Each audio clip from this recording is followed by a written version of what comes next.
नमस्ते दोस्तों, आज के इस स्पेशल वीडियो में आप सभी को करवा चौथ की हार्दिक शुभकामनाएं। क्या आप तैयार हैं इस पवित्र व्रत की सरल और संपूर्ण पूजा विधि सीखने के लिए, जहां प्यार और समर्पण की भावना से हम अपने पति की लंबी उम्र की कामना करेंगे। चलिए शुरू करते हैं इस अद्भुत यात्रा को और बनाते हैं इस त्योहार को और भी यादगार। दोस्तों, करवा चौथ व्रत की पूजा करते समय सबसे पहले उस जगह को साफ सुथरा कर लीजिए जहां आप पूजा करने वाले हैं। फिर वहां एक चौकी रखिए और उस पर लाल रंग का कपड़ा बिछा दीजिए। अब इस चौकी पर थोड़े से अनाज का आसन बनाइए, जैसे गेहूं, चावल या बाजरा, कोई भी अनाज रख सकते हैं। फिर इस पर करवा चौथ माता की फोटो या कैलेंडर को विराजमान कीजिए। जहां गणेश जी भी मौजूद होते हैं तो उनका पूजन भी यहीं कर लीजिए। अब पूजा से पहले मेहंदी लगाकर 16 श्रृंगार करके अपनी शादी की चुनरी या पीलियां ओढ़कर तैयार हो जाइए, क्योंकि हम संपूर्ण विधि शेयर कर रहे हैं जिसमें कलश स्थापना भी शामिल है। अगर आप कलश नहीं स्थापित करते तो इस भाग को छोड़ दीजिए, अन्यथा चावल की ढेरी लगाकर या अष्टदल कमल बनाकर उस पर तांबे या पीतल का कलश रखिए। कलश को कंठ तक शुद्ध जल से भरिए। फिर इसमें हल्दी, रोली, चावल, सुपारी और सिक्का डालिए। कलश पर आम या अशोका के पत्ते सजाइए और तिलक करके रखिए। फिर ऊपर एक प्लेट या ढक्कन रखकर उसमें अनाज जैसे गेहूं भरिए और उसके ऊपर देसी घी का दीपक रखिए। अब गणेश जी को अलग से या फोटो में ही विराजमान कीजिए। अगला कदम है मिट्टी का करवा भरना, जो आपके नाम का होता है। इसमें शुद्ध जल कंठ तक भरिए और नल पर रुई लगी लकड़ी से बंद कीजिए या 7 डाब की सीख लगाइए।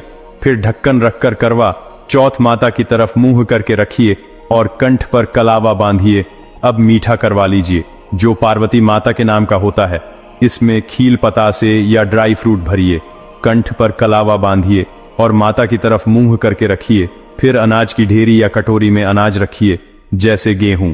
अब सारी स्थापना हो गई है तो जल के छींटे देकर सभी को स्नान कराइए और कलश का दीपक जलाइए। हाथ जोड़कर करवा चौथ माता से प्रार्थना कीजिए कि हे माता, आज मैं आपका व्रत कर रही हूं। मेरी पूजा में कोई कमी हो तो क्षमा करना और मेरे पति को दीर्घ आयु देना।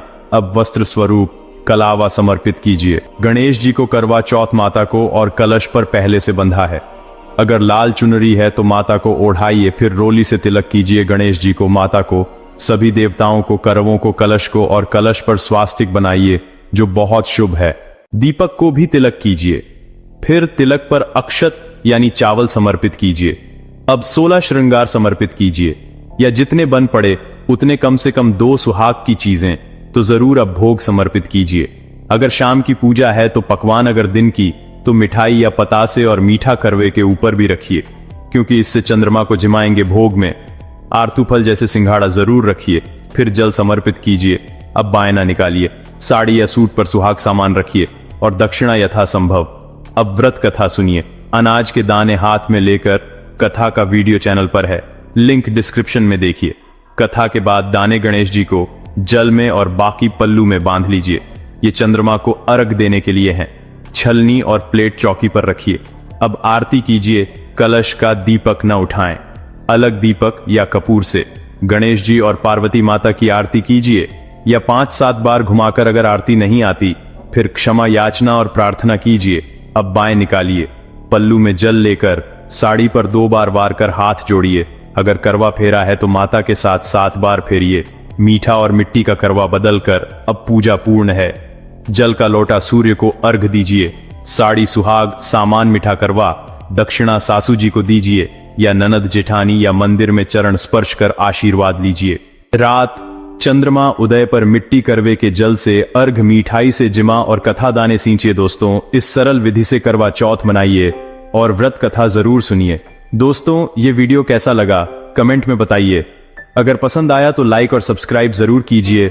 हम ऐसे ही घरेलू तीज त्योहार शेयर करते रहेंगे। करवा चौथ माता की कृपा आप पर बनी रहे। जय करवा चौथ माता। राधे राधे।